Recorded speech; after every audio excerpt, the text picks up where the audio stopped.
नमस्कार दोस्तों, कैसे हैं आप सभी। आशा करती हूँ कि बढ़िया होंगे। सुबह सुबह का समय है, आप देख सकते हैं अभी अंधेरा है और आपको दिख रहा होगा कि फॉग जैसा भी हो रखा है। तो विशाखापट्टनम में वैसे तो ठंडी नहीं होती, पर सुबह का टेम्परेचर थोड़ा सा डाउन रहता है, ठंडी होती है। वैभव स्वेटर पहन के जाता है, दोनों बच्चे नहीं जाते। लास्ट ईयर यहाँ पर अच्छी खासी ठंड थी, मैंने भी स्वेटर पहना था, मुझे याद है। एनीवेज, सुबह का व्यू देखने के बाद मुझे बहुत अच्छा लगता है। हल्की हल्की जब ठंडी होती है ना सुबह सुबह, बहुत मज़ा आता है, बहुत फ्रेशनेस फील होती है। और झाड़ू वगैरह लगाने के बाद, दो चार मग्गे पानी डालने के बाद आ गई हैं किचन में अपने काम पर। और आप देख सकते हो ऑलरेडी मेरी गैस पे ना एक कढ़ाई चढ़ी हुई है और एक पराठा भी सेंटर में बना हुआ रखा है। इसका मतलब ये है कि वैभव जो है स्कूल जा चुका है। वैभव को मैंने खाना दे दिया है, प्लेन पराठा। अब आती है बड़े बच्चों की बारी। और बहुत सारे कमेंट्स भी आ रखे थे मेरे पास कि नेहा, गोभी के पराठे फटते हैं। चलो, इस रेसिपी से बनाना बिल्कुल नहीं फटेंगे। गोभी को मैनुअल चॉपर में डालकर चॉप कर लीजिए, साथ में हरी मिर्ची अदरक डाल लीजिए, उसे भी फाइन चॉप कर लीजिए। या फिर आप कद्दूकस कर लें, अगर आपके पास चॉपर नहीं है ना तो कद्दूकस कर लीजिए। फिर उसमें रूटीन के ही मसाले डाले हैं मैंने। धनिया पाउडर थोड़ा सा ज़्यादा, गरम मसाला, लाल मिर्ची का पाउडर, नमक, अजवाइन और जीरा, बस इतने मसाले डाल दीजिए। फ्रेश मेथी अगर आपके पास है ना तो वो भी डाल सकते हैं, बहुत अच्छा फ्लेवर आता है। अब ये गेहूं का आटा एकदम सॉफ्ट मैंने बना के रखा था, चूंकि वैभव स्कूल गया था ना उसके लिए। तो एकदम फ्रेश आटा बनाना, वो भी सॉफ्ट, और 10-15 मिनट इसको रेस्ट कराना। फिर आटे की एक लोई लेना बड़ी सी, उसको बेल लेना, घी लगाना और खूब सारी स्टफिंग रखना अच्छे से जैसे मैंने रखी थी, और इसको लॉक करना, हल्के हाथों से दबाना। फिर एक बेलन की मदद से इसे बेल लीजिएगा, बिल्कुल नहीं फटेगा। और खूब बड़ा, जितना चाहे आप बेल सकते हैं। हल्की हल्की सी स्टफिंग दिख रही होगी आपको, कोई बात नहीं। फिर तवे पे डालना और इस तरीके से इसे मध्यम आंच पर शुद्ध घी लगाकर सेक लेना। अगर आपको सरसों के तेल के पराठे पसंद है तो उसमें बनाना, और भी स्वाद बनते हैं। मेरे बच्चों को सरसों का तेल का फ्लेवर पसंद नहीं है पराठों में, तो मैं शुद्ध घी में बनाकर देती हूँ। आप देख सकते हैं कोई भी पराठा फटा नहीं है। तो ये दोनों बड़े बच्चों के टिफ़िन की तैयारी हो रही है। वैभव स्कूल जा चुका है, उन दोनों से पहले चला जाता है। और बहुत ही सॉफ्ट, बहुत ही टेस्टी पराठे बनते हैं ये। इनके साथ दही, अचार, पापड़ कुछ नहीं चाहिए। मेरे बच्चों को बहुत ही ज़्यादा पसंद है। तो जब मुझे कुछ समझ नहीं आता ना सब्जी वगैरह, तब मैं उन्हें ये गोभी के पराठे, शिमला मिर्ची, प्याज के पराठे बना कर देती हूँ। तो काफ़ी बड़े बड़े साइज़ के मैंने दोनों के लिए एक एक पराठा बनाया। और अब ये पराठा मैं आपको खोल के दिखा रही थी उनके नाश्ते का। और ये जो बड़ी सी कढ़ाई मेरे गैस के ऊपर चढ़ी है ना, इसमें मैं गोंद के लड्डुओं का आटा भून रही हूँ। आटा भूनने में काफ़ी समय जाता है, इसलिए मैं इसको सबसे पहले रख देती हूँ गैस के ऊपर और बीच बीच में चलाते हुए इसे भूनती रहती हूँ। मैं घी में आटा नहीं भूनती हूँ। कई बार मैंने कमेंट्स पढ़े थे अपनी वीडियो के नीचे कि नेहा, तुम घी में क्यों नहीं भूनती हो। भाई, उसमें लगातार खड़ा होना पड़ता है, हाथ दर्द करता है। और एक बार ना आप इस प्रोसेस से बनाना, और जब भी आप गोंद के लड्डू बनाए ना और उसके लिए आटा भूने, तो उसमें बेसन जरूर डालना। अगर आप 1 किलो आटा भूनती हैं तो उसमें 250 ग्राम बेसन डालकर बनाना, लड्डू का स्वाद ही चेंज हो जाएगा। ये सीक्रेट है जो मैं फॉलो करती हूँ अपनी रेसिपी में, लेकिन आपके साथ सब कुछ शेयर करती हूँ। तो बच्चों को टिफ़िन भी दे दिया है मैंने, और जो गाय की रोटी निकाली थी वो भी बालकनी में रख दी है। बच्चे तैयार हो गए हैं, अभी स्कूल चले जाएंगे। तो मैं अब छुट्टी से आई थी तो थोड़ा सा आटा मेरे पास रखा हुआ था इसमें बड़े डब्बे में, इसको निकाल कर पहले मैं छान लूँगी। फिर दूसरे पैकेट्स का आटा इसमें डालकर इसे रख दूँगी। ये पैकेट रखे हुए थे। अब चावल भी पलट लेती हूँ, और चावल का पैकेट आपको दिख ही रहा होगा। यही चावल का मैं इस्तेमाल करती हूँ अपनी डेली रूटीन में। बाय द वे, मुझे तो ये राशन में मिलता है, मैं नहीं खरीदती हूँ। मुझे पर्सनली अगर कोई राइस पसंद है तो वो है इंडिया गेट का सुपर, बहुत टेस्टी होता है, लेकिन हाँ एक्सपेंसिव है। कभी कभी ओकेजनली मैं वो बनाती हूँ, जैसे गेस्ट वगैरह आते हैं, डेली रूटीन में यही वाला चावल बनता है। तो मैं घर के सारे काम भी साथ साथ करती जा रही हूँ, बच्चों का टिफ़िन, हस्बैंड के टिफ़िन की तैयारी भी करती जा रही हूँ। घर के सारे काम में हम महिलाओं को ना इतना एक्सपीरियंस घर के काम कर करके हो ही जाता है कि एक साथ हम 10 काम टैकल कर सकते हैं। बाय द वे, आटा भी भुन रहा है, बच्चे स्कूल जाने ही वाले हैं, तो मैंने सोचा थोड़ी बहुत तैयारी मैं हस्बैंड के टिफ़िन की भी कर लूँ उनके सामने ही। क्योंकि हमारे यहाँ ना ऐसा कहते हैं कि कुछ एक काम बच्चों के स्कूल जाने के बाद नहीं करते हैं। अगर आप इंटरेस्टेड हैं उन कामों के बारे में जानने के लिए तो आप मुझे बता सकते हैं, मैं आपको बता दूंगी, कमेंट में आप लिख सकते हैं। एनीवेज जी, मैंने यहाँ पर क्या किया, बर्तन भी देखिए खूब सारे होते जा रहे हैं। तो मैंने फ्रिज से निकाली मटर, मेथी और टमाटर। तो मेथी को मैंने एक अपने सॉस पैन यानी कि चायदान में डाला और देखिए मैं आटा लगातार चला रही हूँ, भूली बिल्कुल नहीं हूँ कितने भी काम हो, लेकिन बीच बीच में आगे से मैं चला ही रही हूँ, अदरवाइज़ हमारा आटा जल सकता है। काफ़ी बड़ी कढ़ाई है मेरी, ये 6 से 7 लीटर की, नहीं ज़्यादा ही है, 10 लीटर की होगी शायद ये। तो मैंने मटर उबलने के लिए रख दिए हैं। एक प्याज को मैंने स्लाइसिस में कट किया है, 2-3 लहसुन की कलियाँ मैंने छीन ली है, साथ में अदरक का टुकड़ा भी हम छील कर चॉप कर लेंगे। रफली चॉप कर लीजिएगा, इसके लिए कोई फाइन चॉपिंग नहीं चाहिए। सुबह की भाग दौड़ में आप कोशिश ये करें कि रेसिपी ऐसी बने कि खाने वाले को भी मजा आए और बनाने वाले को आराम हो। बिल्कुल भी ऐसा ना हो कि भाई वो थक गया है, परेशान हो गया, नहीं।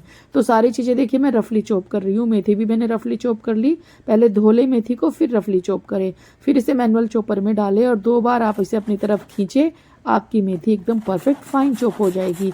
सुबह सुबह दराज से काटे या एक दिन पहले काटे, वो सब तामझाम नहीं करना, ऐसे फटाफट हो जाएगा। एनीवेज उसके बाद मैंने कढ़ाई में डाला 1 टेबल स्पून शुद्ध घी, थोड़ा सा जीरा, उसके बाद इसमें 4-5 काली मिर्ची के दाने, 1 लौंग का दाना और बिल्कुल छोटू सा दालचीनी का टुकड़ा। अच्छे से भूनने के बाद ये प्याज, लहसुन, अदरक डाल देंगे, इन्हें 2 मिनट के लिए भून लेंगे। उसके बाद ये टमाटर डाल देंगे और जो पानी में भिगोकर काजू रखे थे मैंने, जब मैं सबसे पहले सुबह उठी थी ना, तो मैंने काजू भिगो दिए थे पानी में, सो दैट वो फूल जाएं और हमारी ग्रेवी बढ़िया बने। फिर थोड़ा नमक मैंने डाला, अच्छे से मिक्स किया और ढक्कन लगाकर पानी डालकर इसे सॉफ्ट होने तक पका लेंगे। 5 से 7 मिनट लग जाएंगे एकदम धीमी आंच पर इसे पकने में। मीनवाइल मेरी मटर भी उबल गई थी, मैंने इन्हें छलनी में डालकर रख दिया है। ये मटर मैं दिल्ली से लेकर आई थी, इसलिए मैं मटर वाली रेसिपीज आजकल बहुत बना रही हूँ। आटा भी भुन रहा है। अब जो है मसाला पक रहा था, मैंने सोचा चलो थोड़ा सा बैठ लिया जाए और थोड़ा राशन लेकर आए थे हस्बैंड, उसे बैग से निकाल लिया जाए। तो मैंने जो है बैग से राशन निकाला, कुछ मसालों के पैकेट्स थे जो वो अपनी चॉइस से लेकर आए हैं। हालांकि जो वो लेकर आते हैं मुझे कभी पसंद नहीं आता, पता नहीं क्या लेकर आ जाते हैं। मेरी तबीयत ठीक नहीं थी, इस वजह से मैं नहीं जा पाई। जो भी लाए ठीक था, कोई बात नहीं, चलेगा, कभी ना कभी यूज़ हो ही जाएगा। थोड़ा सा न्यूज़पेपर पढ़ा मैंने, हस्बैंड भी सामने बैठकर अपने ऑफिस के कुछ कुछ काम देख रहे हैं। फिर वो चले गए अपने नहाने धोने के लिए और मैं आ गई किचन में वापस से अपनी रेसिपी कंटिन्यू करने के लिए। तो जो मसाला हमारा पका था वो बिल्कुल ठंडा करना है आपको। मसाला पक चुका है, टमाटर सॉफ्ट हो चुके हैं, तो मसाला गर्म था, इसको ठंडा करेंगे। ठंडा करने के लिए मैंने इसे पंखे के नीचे रख दिया और उसके बाद जो है मसाला ठंडा हो जाएगा। मैं बच्चों के रूम में आ गई, बच्चों को गए हुए ऑलमोस्ट आधा घंटा हो गया है। तो आई थॉट कि चलो उनके कमरे अरेंज कर लिए जाए, उनका कमरा अरेंज कर लिया जाए। उनके बेड्स बेसिकली दोनों के अलग अलग बेड हैं। तो पहले मैंने कपड़े वगैरह उठाए जो वो पहन रहे थे, नाइट में अलग पहनते हैं, दिन में अलग पहनते हैं। जो गंदे थे उनको मैंने मशीन में डाला और जो साफ़ थे उनको मैंने साइड में रखा। जब सुबह सुबह बच्चे स्कूल जाते हैं तो अलमारी की हालत बहुत ख़राब हो जाती है, धुले हुए कपड़े, गंदे कपड़े सब मिक्स हो जाते हैं। बच्चे जल्दी जल्दी में रहते हैं और हमें भी ये लगता है कि अगर उन्हें रुमाल चाहिए तो नहीं मिल रहा तो अलमारी में से जहाँ तहाँ हाथ डालकर निकाल के भाई चलो यहाँ होगा वहाँ होगा। मुझे लगता है ये हर घर की कहानी होती है। तो अब इस दोनों बेड में अरेंज कर लूँगी। और कोई भी काम अगर आपको करना है तो कौन सा काम किस टाइम पर करना है, ये सारे जो है ना बहुत ही मतलब ये रूल्स होते हैं कुछ। कोई भी काम किसी भी टाइम पे नहीं कर सकते। मान लीजिए आपके हस्बैंड ऑफिस जा रहे हैं, बच्चे घर से निकले हैं ऑफिस जाने के लिए या स्कूल जाने के लिए और आपने उनके जाने के बाद तुरंत झाड़ू लगाना शुरू कर दिया, ये बहुत अशुभ माना जाता है। गलती से भी ऐसा ना करें अगर आप अपने घर में करती हैं तो ये कुछ नॉलेज मेरे पास है, मैंने बचपन से ही देखा है अपने घर मैंने फॉलो करते हुए। प्लस मेरे हस्बैंड थोड़ा एस्ट्रोलॉजी करते हैं, उनको भी पता है कौन कौन से काम करने चाहिए, कौन कौन से काम नहीं करने चाहिए। बाकी सबकी अपनी अपनी राय होती है, अपना अपना ओपिनियन होता है, जिनको जैसा लगे उस हिसाब से करना चाहिए। कभी भी दूसरों को देखकर अपने आप को परिवर्तित नहीं करना चाहिए। आपके घर में जिस हिसाब से काम होता है उस हिसाब से करिए, कोई दिक्कत नहीं है। ये मानने वाली बात है, आप मानती है तो बहुत कुछ है, नहीं मानती है तो कुछ भी नहीं है। कहते हैं ना कि जब हम मानते हैं तो पत्थर को भी पूजते हैं और नहीं मानते हैं तो साक्षात भगवान सामने खड़े हो, लोग उनमें भी विश्वास नहीं करते हैं। ठीक है जी। तो मैं यहाँ पर जो है अच्छे से अपने बच्चों के कमरे का बेड अरेंज कर दूंगी अभी, क्योंकि बाय द वे आप मेरी वीडियोस को इतना सारा प्यार करते हैं, मेरी रेसिपीज़ को बहुत पसंद करते हैं। तो आज मैं अपनी वीडियो में 2 लोगों का नाम लूँगी जो मेरी वीडियोस को बहुत पसंद करते हैं, प्लस वो मेरी रेसिपीज़ ट्राई करते हैं और बहुत अच्छा फीडबैक देते हैं। तो चलिए, आज का पहला नाम है रुचि तिवारी जी, जो मेरी वीडियोस देखती हैं, रेसिपीज़ ट्राई भी करती हैं और हमेशा फीडबैक शेयर करती हैं। Thank you so much Ruchi ji, means a lot to me. आप सभी अपना फीडबैक जब देते हैं ना तो बहुत अच्छा लगता है और वाकई में मुझे फिर ऐसा लगता है कि चल यहाँ कुछ तो तू ठीक कर रही है। Thank you so much Ruchi जी। इसी तरीके से आप मुझे इंस्टाग्राम, फेसबुक पे, यूट्यूब चैनल पर फॉलो करके मुझे मोटिवेट कर सकते हैं। दूसरा नाम मैं लेना चाहूँगी चेतना जी का, जिन्होंने लिखा है आपका oh my God is awesome, I like you videos, take care, अभी आपकी हेल्थ पूरी ठीक नहीं हुई है। Thank you so much Chetna ji, means a lot. आप जैसे लोग हैं, इतना प्यार करते हैं, तो हेल्थ को साइड में रख के मैं सोचती हूँ कि चलो कोई बात नहीं, जो भी मैंने बनाया है मैं शेयर करूँ। आप सभी का बहुत बहुत धन्यवाद। और अगर आप में से कोई और भी चाहता है कि मैं आपका नाम भी इस तरीके से वीडियो में लूँ, तो प्लीज़ मुझे कमेंट करके बताइएगा कि आपका नाम क्या है और आप मुझे कहाँ से देखते हैं। और अगर आपने कोई रेसिपी बनाई है, अगर वो अच्छी बनी है, ख़राब बनी, जैसी भी बनी है, आप अपना जेन्युइन फीडबैक शेयर करिएगा। Thank you so much. By the way, दोनों बेड मैंने अरेंज कर देने हैं अभी, उसके बाद हस्बैंड का लंच भी बनाना है मुझे। तो बहुत ही शानदार से गोभी के पराठे बने हैं, जिन्हें आप सुबह की भाग दौड़ में अपने बच्चों के टिफ़िन में देकर उन्हें खुश रख सकते हैं, क्योंकि बच्चों को बहुत पसंद आते हैं गोभी के पराठे या भरवा पराठे। तो बच्चों को तो खुश कर दिया है मैंने, अब आती है हस्बैंड का बहुत ही टेस्टी टिफ़िन बनाने की बारी।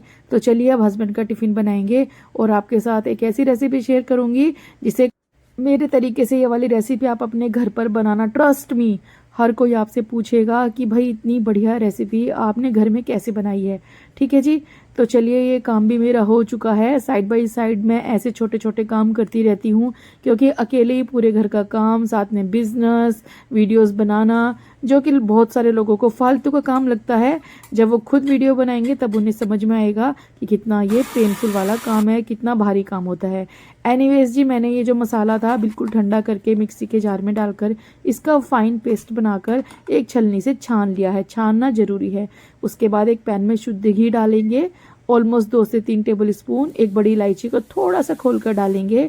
फिर फ्रेश ताजी मेथी जो फाइन चॉप करी थी वो डालेंगे। मैंने 2 मुट्ठी ताजी मेथी ली थी। मेथी को 2-1 मिनट भूनेंगे। उसके बाद इसमें आधा टीस्पून जीरे का पाउडर, 1 टीस्पून धनिया पाउडर, थोड़ा सा हल्दी पाउडर, थोड़ा सा, और मैंने 2 टीस्पून डाला इसमें चीनी, नमक स्वाद के हिसाब से, और 1 टीस्पून से थोड़ा सा ज़्यादा इसमें डाला है मैंने शाही पनीर मसाला। सीक्रेट मसाला है, ज़रूर डालिएगा। किसी ब्रांड का ले सकते, कैच का, एवरेस्ट का, किसी का भी। फिर जो उबाल कर मटर रखे थे मैंने वो इसमें डाल दिए और ढक्कन लगाकर इसे पकने के लिए छोड़ देंगे। देखिए, अगर आपको सब्जी में मीठापन पसंद नहीं है तो चीनी को अवॉइड कर सकते हैं, लेकिन ट्रस्ट मी, एक बार थोड़ी सी चीनी डालकर बनाना, इतनी स्वाद बनती है कि मेरे पास शब्द नहीं है। तो ये बर्तन भी खूब सारे इकट्ठे हो गए थे। वैसे तो मेरे यहाँ हाउस हेल्प आती हैं बर्तन करने के लिए, लेकिन वो शाम को आती हैं। तो मैं सुबह में जितने बर्तन होते हैं वो सारे खुद करती हूँ। लंच के बर्तन वो करके चली जाती हैं, रात के बर्तन भी वो करने आती हैं। तो मैंने साथ साथ सारे बर्तन कर लिए, सिंक वगैरह भी साफ़ कर दिया, हाथ धो लिए अच्छे से साबुन से, क्योंकि फिर लोग मुझे चेक कर सकते हैं, इसलिए मैं क्लियर कर रही हूँ पहले कि मैंने साबुन से हाथ धो लिए थे। उसके बाद मैंने सब्जी चलाया। सब्जी की ग्रेवी एकदम परफेक्ट लग रही है मुझे। अब क्या करेंगे, मैं बना रही हूँ मेथी मटर मलाई, रेस्टोरेंट से भी बढ़िया घर में। और घर की ताज़ी मलाई ले ली है मैंने, ऑलमोस्ट 3 टेबल स्पून, और थोड़ा सा दूध, बिल्कुल थोड़ा सा, और ये मलाई डालकर अच्छे से मिक्स कर लेंगे और एकदम स्लो फ्लेम पर ढक्कन लगाकर इसे पका लेंगे। देखिए, मेथी मटर मलाई ना 2 कलर की बनती है। एक तो येलोइश बनती है जो मैं बना रही हूँ, और एक सफ़ेद बनती है। सफ़ेद वाली में क्या होता है ना कि हल्दी वगैरह नहीं डाला जाता है, तो वो फिर वाइट बनती है। मुझे वो कलर बहुत अच्छा लगता है। अगर आप कहेंगे तो मैं वो वाली भी आपको बताऊंगी, बहुत टेस्टी लगती है मुझे। टेस्ट तो ऑलमोस्ट दोनों का सिमिलर होता है, लेकिन कलर का फ़र्क पड़ता है। मुझे वाइट वाली का कलर बहुत शानदार लगता है। अगर आप कहेंगे तभी मैं शेयर करूंगी, ठीक है जी। तो मैं साथ में अब हस्बैंड के लिए चाय बना रही हूँ, उनकी पूजा पाठ चल रही है पीछे। तो सब्जी भी बन रही है, मैंने तवा चढ़ा दिया है गैस के ऊपर पराठे बनाने के लिए। उनके ब्रेकफास्ट के पराठे पहले मैं बना कर दूंगी, बाद में टिफ़िन बनाऊंगी, क्योंकि ब्रेकफास्ट करने के बाद उन्हें कुछ काम है जो वो करेंगे, तब तक मैं उनका टिफ़िन पैक कर दूंगी। तो चाय भी बन रही है, और मेरा मामदस्ता नहीं मिला था तो मैंने अदरक को गिलास में डालकर कूटा। बहुत अच्छे से कूट कर मैं हमेशा अदरक चाय में डालती हूँ। कुछ लोगों को मैंने देखा है कद्दूकस करके डालते हैं, मुझे पसंद नहीं आता कद्दूकस किया हुआ फ्लेवर चाय में, मुझे कुटा हुआ ही अच्छा लगता है। अब ये जो सब्जी थी हमारी ऑलमोस्ट डन होने आई है। अंत में इसमें थोड़ा सा गरम मसाला, मेरा होममेड गरम मसाला, और थोड़ी सी कसूरी मेथी डालकर ढक्कन लगाकर पका लीजिएगा। आप महसूस करेंगे कि थोड़ा थोड़ा घी इसने छोड़ना शुरू कर दिया है। कुछ लोगों को ना ये एकदम सिंपल सी पसंद है, तो वो क्या करते हैं, हल्का सा उबाल आता है तभी इसको जो है बंद कर देते हैं। लेकिन मुझे थोड़ी सी ज़्यादा पकी हुई अच्छी लगती है। अब मैं यहाँ पर आपको बता रही थी कि जब स्पेशल टाइप की सब्ज़ी बनती है तो स्पेशल टाइप की चपातियाँ, फुलके या पराठे भी तो बनने चाहिए ना। तो अब मैं आपको स्पेशल टाइप की एक रोटी बनाना बता रही हूँ, जो मैंने कई बार पहले भी बताई है। किसी भी सिंपल सी सब्जी के साथ आप ये रोटी बनाकर खा लेना, आपको मज़ा आ जाएगा। तो नींबू के साइज़ की 2 लोइयाँ निकाल लेनी है आपने और इनको एकदम पतला बेल लेना है। मेक श्योर जब आप ये रोटियां बेलती हैं तो इस पे सूखे आटे का कम इस्तेमाल करें, ज़्यादा बिल्कुल ना लगाएं। तो दोनों ही रोटियों को एकदम फाइन मतलब पतला बेलना है आपको। और आप ना गेहूं के आटे से बनाना है इन्हें। कुछ लोगों को देखा है मैंने मैदे का इस्तेमाल करते हैं। देखिए घर में ना रोटी गेहूं के आटे की ही बढ़िया बनती है। मैदे की रोटियां ना अच्छी नहीं होती, चुई टाइप हो जाती है। कभी कभी ओकेजनली अगर आपका कुछ स्पेशल टाइप का बर्थडे है, एनिवर्सरी, तब बना लो, पर रेगुलर रूटीन में गेहूं के आटे का इस्तेमाल करिए। मुझे ऐसी सब्जी पकी हुई पसंद आती है जब वो थोड़ा सा घी रिलीज कर दे। तो हमने मलाई डाली थी ना, उसने घी छोड़ दिया है। सब्जी डन हो गई है, रख दिया है मैंने।